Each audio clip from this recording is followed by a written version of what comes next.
Hi, I'm Anthony. In today's video, I want to talk to you about the muscle up and how I rotate my wrists around the bar. If you're anything like me, you've probably watched hundreds of YouTube videos about the muscle up and the false grip, where to position your hands on the bar, and so much information about what is known as the false grip or the overhand grip.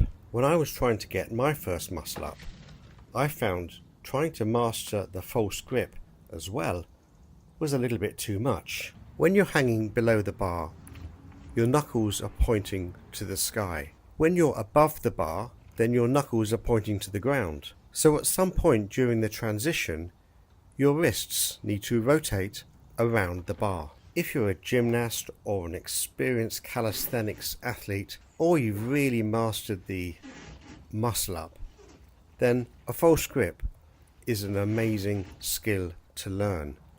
However, I found it really hard learning the false grip at the same time as trying to learn the muscle up. So I didn't. I did something slightly different. Let me show you what I did.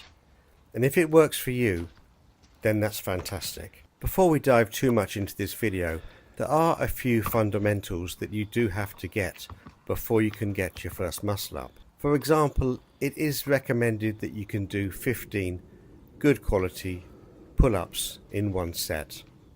Personally, I did it with 14 and they weren't that good quality, but there you go. You also may find it easier by pulling your knees up towards the bar to give you some momentum to get over the bar. In this video that you're watching now, you'll notice that my knuckles are pointing skywards, and when I'm on top of the bar, my knuckles are pointing down. So my wrists have rotated around the bar. I have been asked a few times if my bar rotates.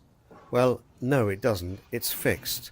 It's my hands that rotate around the bar. Let me talk you through it. When you're hanging below the bar, you have to grip the bar as tight as you can, with your knuckles facing upwards. And as you start to come up in a kind of C curve around the bar, then you have to rotate your wrists.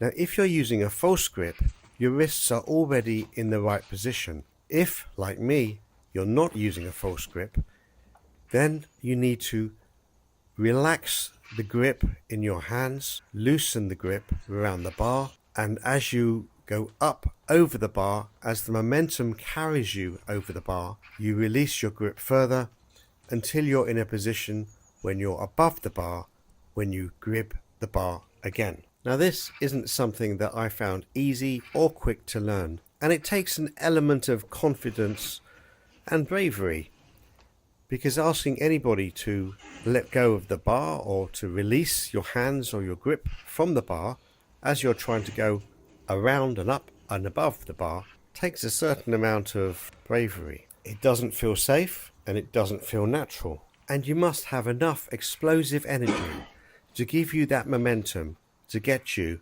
over the bar. The way I learned this was to use the resistance bands, as many or as thick as you need, to give you the extra confidence and the ability to get over the top of the bar. Now, it's just second nature to me.